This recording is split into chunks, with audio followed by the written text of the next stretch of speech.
बढ़ते हैं आगे और अब बात अगली खबर ही करेंगे।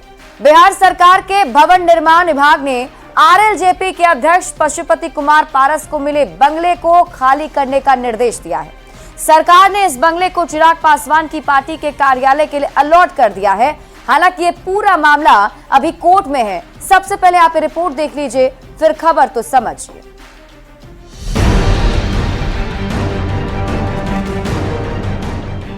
चौदह जून 2021 यही वो तारीख थी जब एलजेपी में टूट की खबर आई। चिराग पासवान अपने चाचा के दिल्ली वाले सरकारी आवास के बाहर इंतजार करते रहे, लेकिन काफी देर तक घर का दरवाजा नहीं खुला और जब घर के अंदर एंट्री मिली भी तो चाचा पारस भतीजे चिराग से नहीं मिले। फिर धीरे धीरे चिराग के हाथ से पार्टी चली गई। पार्टी का निशान बंगला गया और पिता के नाम पर अलॉट सरकारी बंगला भी छिन गया। यहाँ तक कि मंत्री पद की कुर्सी भी चाचा को मिल गई। लेकिन 2 साल के अंदर समय ने करवट ली। चिराग की पार्टी को 5 सांसद मिले, चिराग को केंद्रीय मंत्री का पद मिला और अब जिस बंगले में चाचा पशुपति कुमार पारस का ऑफिस था और जिसमें वो रहते थे, वो भी चिराग पासवान की पार्टी को अलॉट हो गया है। बिहार सरकार के भवन निर्माण विभाग ने आरएलजेपी के अध्यक्ष पशुपति कुमार पारस को मिले बंगले को खाली करने का निर्देश दे दिया है। विभाग के पदाधिकारी बंगले को खाली करने का नोटिस लेकर पहुंचे। उनका कहना था कि 7 दिनों में बंगला खाली नहीं किया गया तो बलपूर्वक बंगला खाली करवाया जाएगा। हालांकि मामला कोर्ट में है, लेकिन अब बंगले को लेकर दोनों दल आमने सामने हैं। हमने पहले भी भवन निर्माण विभाग को कहा है कि न्यायालय में फैसला है। आज जब उसने कहा है कि स्टे नहीं है तो हम कह रहे हैं कि आप 1 सप्ताह इंतजार कर लीजिए, 10 दिन। कोर्ट से आप ऑर्डर रीइंस्टेट करा लीजिए आपका अपना अलॉटमेंट, आप उसके बाद रहिए। अब देखना होगा कि विवाद के बाद जिस ढंग से एलजेपी का निशान बंगले को चुनाव आयोग ने फ्रीज कर दिया था, क्या सरकारी बंगले को लेकर भी वैसी ही स्थिति पैदा होती है या फिर आसानी से बंगले का विवाद हल हो जाता है। न्यूज़ 18 के लिए पटना से शैलेंद्र कुमार के साथ ब्यूरो रिपोर्ट।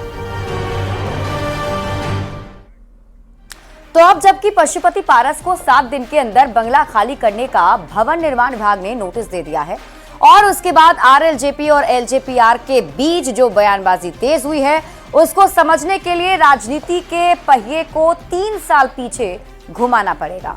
रामविलास पासवान की मौत के बाद चिराग पासवान पार्टी के अध्यक्ष बनाए गए थे और संसदीय दल के नेता भी, यानी कि एलजेपी के सर्वे सर्वा।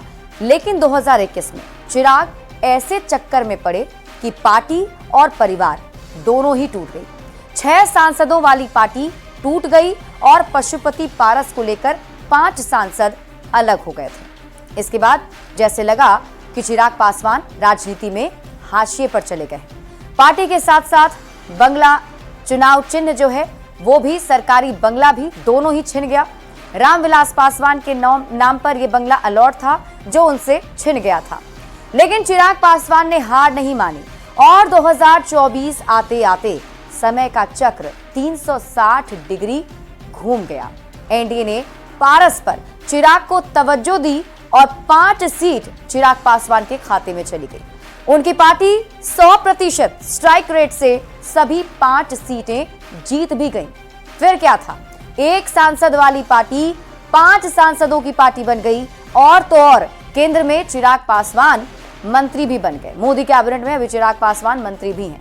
यही समय का चक्र चिराग के चाचा पशुपति पारस के लिए बिल्कुल उल्टा घूम गया। 2021 में एलजेपी के 5 सांसद के साथ पारस मजबूत होकर उभरे थे। केंद्र में मंत्री का पद भी उन्हें मिला था, लेकिन 3 साल के अंदर ही समय का चक्र फिर से घूम गया। पशुपति पारस की पार्टी को लोकसभा चुनाव में 1 भी सीट एनडीए से नहीं मिली। मंत्री पद से भी उन्होंने इस्तीफा दे दिया और जब जिस बंगले में पार्टी का दफ्तर था और जिसमें पशुपति पारस रहते थे, उसे भी खाली करने का नोटिस अब मिल गया है और 7 दिनों का अल्टीमेटम उन्हें दिया गया है बंगला खाली करने के लिए। बढ़ते हैं आगे।